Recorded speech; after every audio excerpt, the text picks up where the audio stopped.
Angels Care Home Health, serving Hayes and the surrounding areas, is a Medicare-certified home health agency providing quality skilled nursing and restorative therapy services to patients in their homes. I would recommend Angel Care to anybody. They have really helped me regain my strength. Angels Care is there to help 24 hours a day, and all services are covered 100% by Medicare for patients who are eligible. Angels Care Home Health. We serve patients. I couldn't have survived this without Angels Care. Eagle Community Television presents Community Connection with your host, Mike Cooper.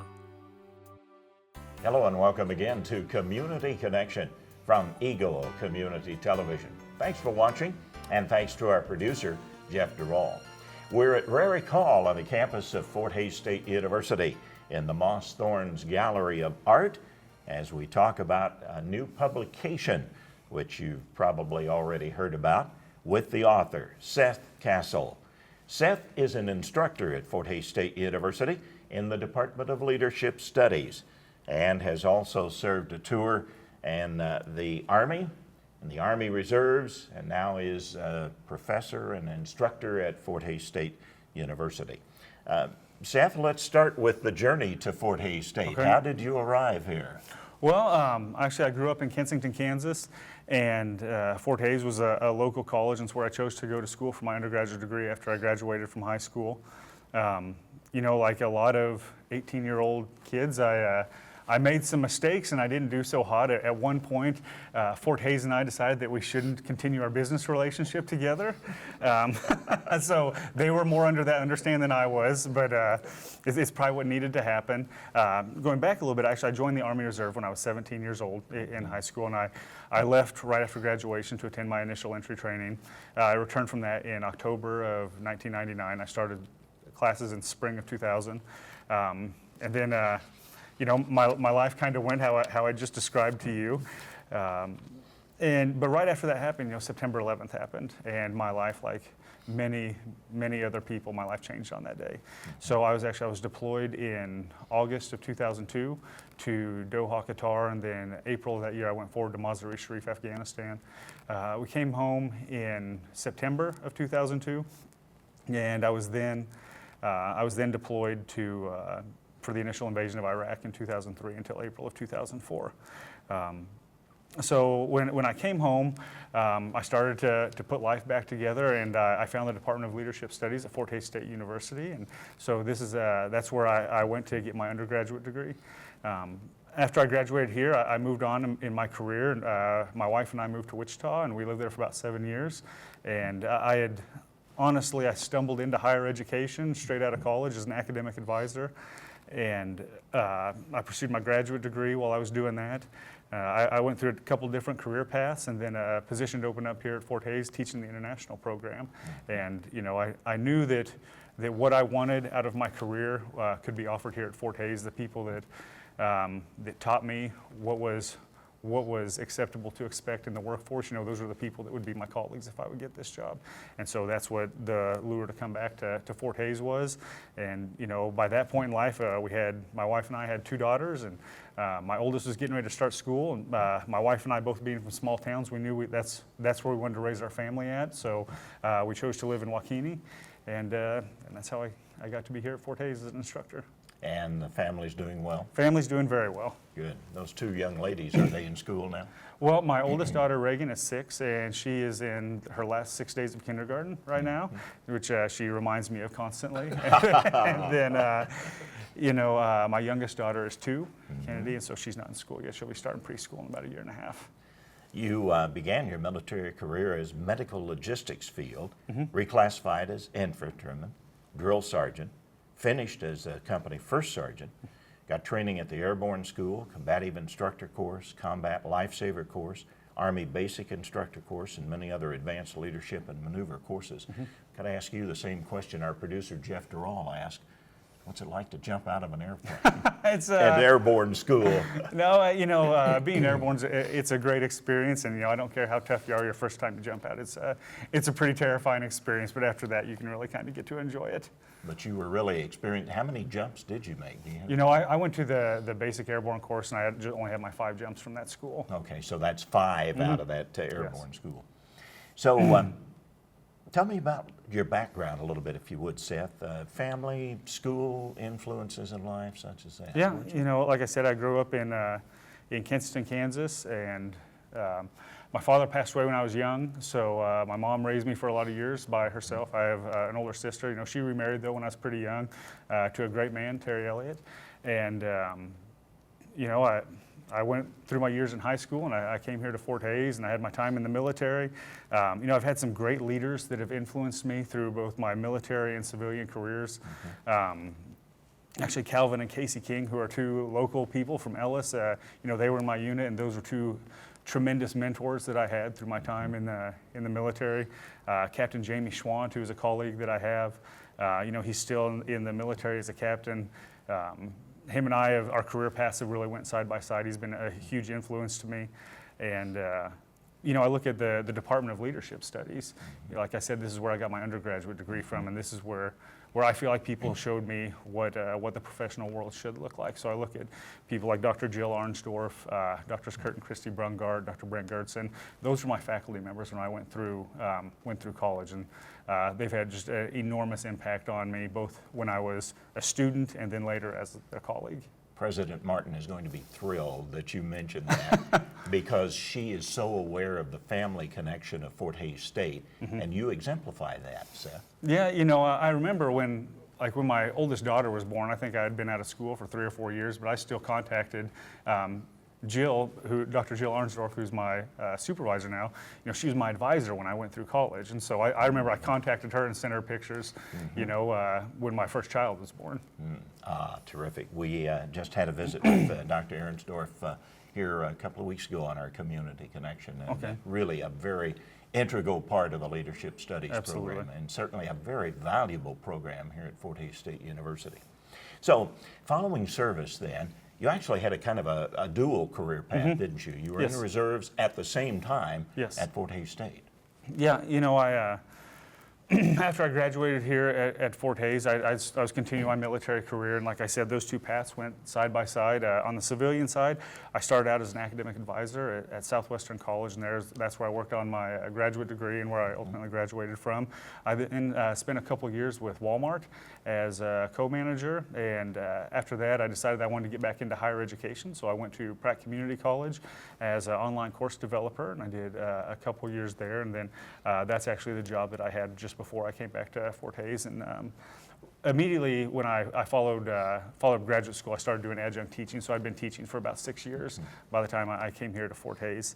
And then if you look on the military side, you know, by the time I came home from both my tours overseas, I think I was a buck sergeant, and you know, I quickly got promoted to staff sergeant after that, and I started looking for ways to enhance my career, to start taking that next step, and that's what really led me into the world of institutional training to become a drill sergeant.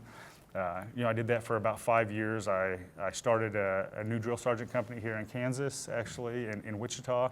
I had just tremendous opportunities that happened for my career because of that. And then in 2013, I was promoted to the rank of first sergeant. And, you know, I ended my career with 361st Medical Logistics Company out of Des Moines, Iowa. I ended up having to be medically retired. When I was 28, I had a heart attack, and actually I had to have a pacemaker put in. And, you know, a post-war drawdown isn't a good time to have anything wrong with you. So, you know, the Army said thank you, but, you know, we need to look at retiring. And so that's what happened. But Seth, you bring a unique perspective to your work on international studies through the Leadership Studies program with the students because of your experiences, if you will.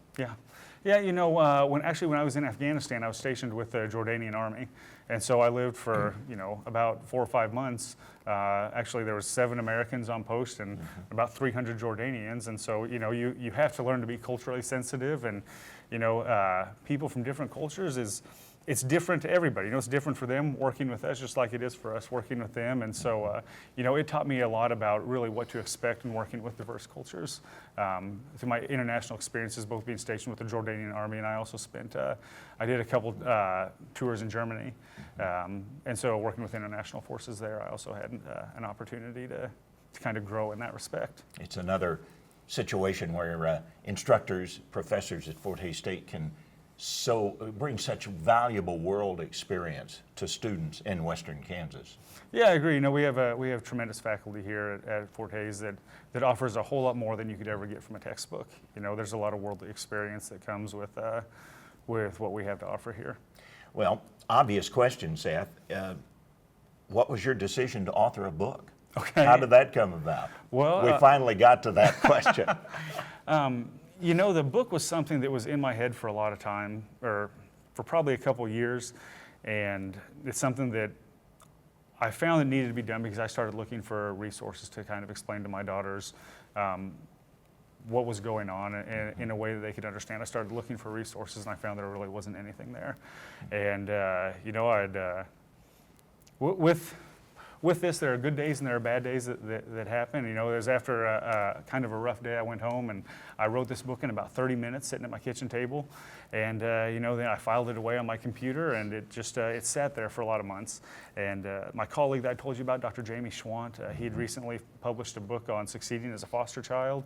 And, you know, he really lit a fire under me to start taking the steps to make this happen for real. And so probably about last August, I started really looking at doing this, and I found my illustrator, Carissa Gonzalez-Elthon, and I found my publisher and book designer, Lindsay Dugan from Dugan Design, and you know, we assembled this book team that is that's been capable of producing some pretty amazing things. All through the Fort Hays State family. Yeah, and actually my both the books are going to be offered in Spanish, which I know we're going to go into later, but Alma Hidalgo, who translated everything, was a few years ago was a graduate assistant in our department, is actually just getting ready to graduate with her master's degree here at Fort Hays, and she's an international recruiter here. And we have some of Carissa's work behind us displayed here at the Moss Thorns Gallery, the illustrations that she did, and Lindsay will talk more about the illustrations and how they came to be a part of this, and maybe some of the process that Carissa went through, but you had a great relationship with her, didn't you? Yeah, absolutely. You know, I came actually to the department chair of art and design, Mr. Lee Powers, and I told him about my book idea, and I asked him if he had any students he thought would be a good fit, and through that and conversations with Joel Dugan, Carissa came to my office one day, and we talked. I gave her my manuscript, and on my manuscript I have, you know, 1 or 2 sentence illustration notes. I told her kind of what my ideas were for the book. You know, I said that I didn't want this to be the characters in the book. I didn't want them to be people. I wanted them to be animals because I didn't want them to be associated with any race. Because, you know, soldiers, and we come from everywhere. So you know, I wanted it to be animals. I was looking. The inspiration for that was kind of, if you remember the Mercer Mayer books, the Little Critter. You know, those are just it's just a child. You know, and this is just a family. I told her I wanted it to be something strong, and so that was it. That was pretty much the conversation. And a week later, she sent me an original character ideation that was the family that you see in the book today, and it was perfect. And we just kind of went from there. It's a marvelous illustration. It really is, and it relates so well to children. Yeah. Which is the whole point. Yeah, absolutely. She did a terrific job, like I said. The illustration notes I gave her were about 2 sentences, and she created everything that you see here, you know. And so she did a great job of making the illustration soft and in a way that, you know, really expressed what I was trying to say in the book. Seth Kastle, an instructor in the Department of Leadership Studies at Fort Hays State University. In our second segment of Community Connection, Seth will talk about the main focus of the book, PTSD, post-traumatic stress disorder. Our Community Connection, Seth Kastle. Angels Care Home Health, serving Hays and the surrounding areas, is a Medicare-certified home health agency providing quality skilled nursing and restorative therapy services to patients in their homes. I would recommend Angel Care to anybody. They have really helped me regain my strength.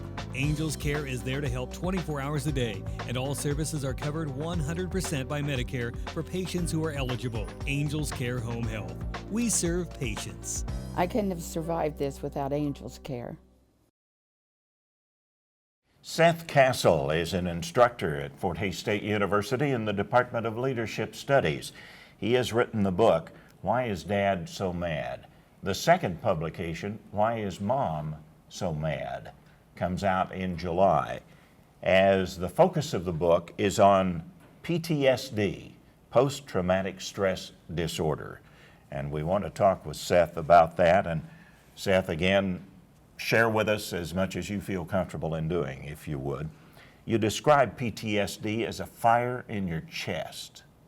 Yeah, you know, there's a lot of different symptoms that go along with it. That's, you know, for me, that's a big part of this. You know, every person that struggles with is going to experience it differently, because, you know, we're all the same except for about 10 million variables. So, you know, well stated. everyone's going to experience this differently. You know, I wrote this book basically around my story. And, you know, I know that this book isn't going to be something, it's not going to be the cure-all or answer all the questions for any family and what they're going through. It doesn't even do that for my family. But what I hope it's good enough for is to start conversations within a family. You know, I talk about the fire inside Dad's chest. You know, I still remember when we came home from my second tour, you know, where I was standing in the trailer house we were living in at that point in my life, where I was standing the first time I ever felt this. And, you know, it was during one of probably a million arguments my wife and I had in the first couple years after we came home. And, you know, I knew something was different because it's something I'd never felt before. But there's a lot of different things that can go with this, you know, memory loss and dreams, and like I said, there's a million different symptoms that can go with this, but this is my story and this is how I experienced this. Something that you mentioned that I wanted you to touch on was that you were aware that you felt differently when you came home than you had when you departed. Yeah, you know, just like I can honestly say that, you know, I don't feel like I ever really felt anger like this before. You know, I never really had felt physically inside my chest, you know, the way that it is now. You know, I knew that when I came home that I was a different person because of how that impacts who you are and the way you handle everything. You say that you managed your PTSD until the 2011 year, and something happened then that changed.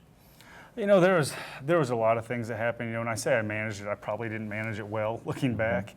You know, 2011 was a time that, I'm not going to lie, it was a very rough year for my wife and I, and it was a rough year. One of my closest friends was killed in Afghanistan, and it was a very, very rough year for us. Looking back, I probably should have taken the steps that I took in 2011 a lot sooner.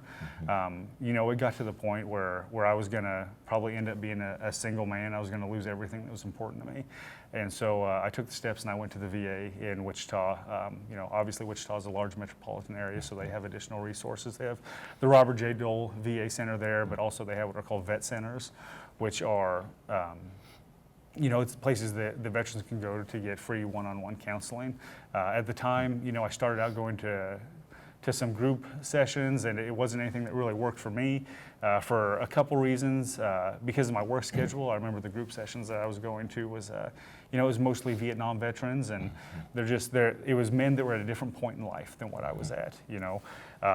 So I started looking for something else. I found the vet centers there, and it really did. Every piece of my life is better because, you know, I took the steps to do that.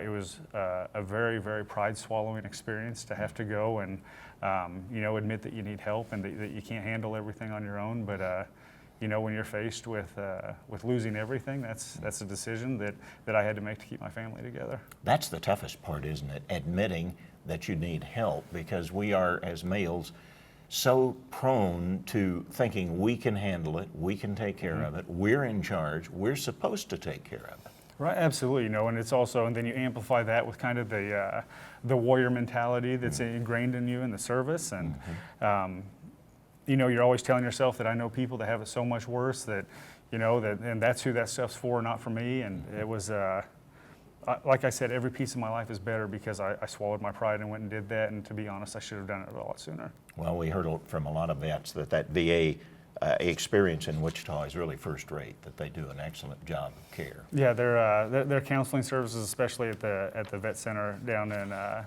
downtown Wichita, is absolutely great. Are you surprised by the success of the book? You know, I knew that it could happen because I knew what a need there was for this. Did I ever think it actually would happen like this? Probably not. You know, when after the NBC interview hit, you know, it was really when everything blew up, and everything changed with after that. You know, when it went out to a national audience, and so yeah, I'm surprised that it actually happened. I knew that it could happen because I knew there was a large need for this. Mm-hmm. And the distribution now is just incredible. The distribution available through Amazon at castlebooks.com. It's also available at Barnes & Noble, at iBooks, Google Play, Kindle, and Nook. I think Lindsay's probably covered all the bases. Yeah, she's done a great job. Now, I assume that since the NBC interview took place, which was, of course, aired on our NBC affiliate in Wichita, that there have been other opportunities to get the message out. Yeah, absolutely. I've done a lot of work with a lot of veterans forums and things like that. After the NBC interview, I did NBC News Radio Australia, an ABC News Radio program for Memorial Day. They actually had my daughter on with me. I was in the Military Times Syndicate, so they did an interview with me that was published in the Army Times, Air Force Times, Marine Corps Times, and Navy Times. Task and Purpose is another huge military forum that I've interviewed with. Sofa Rep Radio. I'm actually, next weekend, it's actually commencement weekend, I'm going to have to miss the Wounded Warrior Project is flying me to Virginia to be a speaker and to do a book reading at a family retreat that they're having. So it's getting out there for sure. That's great to hear. The second book due in July, it is finished now as far as the writing portion of it. The Women Combat Veterans. Did you take a different writing approach for this one, Seth? Well, with this book, you know, the first book was much easier to write because it's just my story, right? I get to write about me, and that's pretty easy to do. You know, so I didn't want to just plug and play Mom with Dad in the second book. I really wanted to take some time and research this and make it as close to reality as possible. So I spent some time interviewing female combat veterans, and to try to get a real accurate depiction of what this is like for them. Was there a difference, you think, in the way men and women, from the women you've talked to for the book, that process their experiences? You know, I'm like I said with the first book, you know, I know that this book also isn't going to answer all the questions or address all the issues. I hope it's good enough to start conversations. So that's kind of my disclaimer here. For what I put in the book is not so much about processing, but how women experience anger and what it feels like to them. And that's, you know, the thesis statement of the second book is the same as the thesis statement of the first book. You know, even though that our family's dealing with this, you know, this isn't your fault as a child, and your parents still love you. It's been phenomenal. One of the nice pieces of the story, of this overall story, is the fundraising which took place to actually get the project started. And it was done through Kickstarter, Correct. The website. And the funding took less than a day? Yeah, you know, I set my initial funding goal I fronted all the costs of the first book out of my personal savings account, and so to kind of recoup that and hopefully get the second book off the ground, I turned to Kickstarter, and Lindsay Dugan from Dugan Design, you know, she assisted me on that. Well, she did most of it actually, but you know, we hit our initial funding goal in only 8 hours. You know, we'd set a 30-day window on this. So after that, you know, we'd said in the Kickstarter video that any additional funds that we raised that surpassed our initial funding goal is going to go towards the making of the second book, because, you know, I told you that I looked for resources out there to help me address this with my children. There are some resources out there. It's not a whole lot, but there are some resources for this. There's nothing that I found that addresses this for women combat veterans. And so we have, you know, we're a decade of war on two fronts, and asymmetrical warfare has very much blurred the lines of women in combat, and there's a lot of women that come home that are dealing with this also, that are very much in the same need as their male counterparts. And in addition to that, now there will be a Spanish component to the books. Yeah, absolutely. Both books are going to be released in Spanish. The first book probably later this summer will come out in Spanish, and as I'd said previously, the translator for that was Alma Hidalgo, who is a recruiter here at Fort Hays, and I'd met her. She was a graduate assistant in my department a few years ago. Seth, has it sunk in yet about the positive impact you're going to have on a lot of people who come back, perhaps dealing with the issues that you dealt with? Yeah, you know, and what's really helped that is that, like, if you go to Amazon, you see the reviews on Amazon, what people write, and I've literally received hundreds of emails from people telling me, you know, how this has impacted their family and how much this was needed, and it's helped them have those conversations with their kids. And, you know, people say that they see you can tell a way a kid looks at you and they understand something for the first time, you know. And if I'm helping families do that, you know, that's what we teach in the Department of Leadership Studies, is social change. And if I'm helping do that to help better the lives of veterans, yeah, it's a great feeling. Well, we got to ask what the next step will be. Well, What do you do for an encore, Seth? You know, I don't know. Where there's discussion, like I said, my colleague Captain Jamie Schwant and I are looking at collaborating on a few children's books. Obviously, using my same book team. Addressing social issues of veteran populations, sort of like a modern day Berenstain Bears, but for the military. And we'll wait and see how that goes. Like, you know, right now I'm working full time. I have a young family. I'm a full-time doctoral student, so I'm just barely keeping my head above water. So after all this dies down, I might take a month or so off of writing any books. Well, I know Lee Powers, who's chair of the art department, will keep us posted on future projects. Seth, we have a couple of minutes left. And I'd like for you to take some time, if you would like to address veterans. Yeah, absolutely, and thank you. If I had any message for veterans, I would tell you not to wait until it's too late. Don't wait till your life's falling apart to go get help. It's tough. It's a pride-swallowing experience, but I guarantee you every piece of your life will be better because of it. I also want to encourage all veterans from OEF, OIF to do their homework as it relates to burn pit exposure and chemical weapons exposure, as well as methylquin toxicity.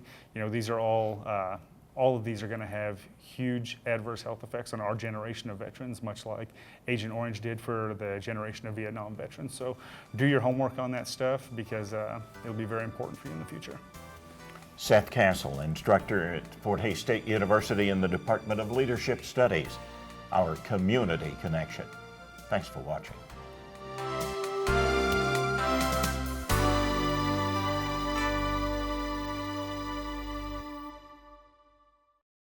Angels Care Home Health, serving Hays and the surrounding areas, is a Medicare-certified home health agency providing quality skilled nursing and restorative therapy services to patients in their homes.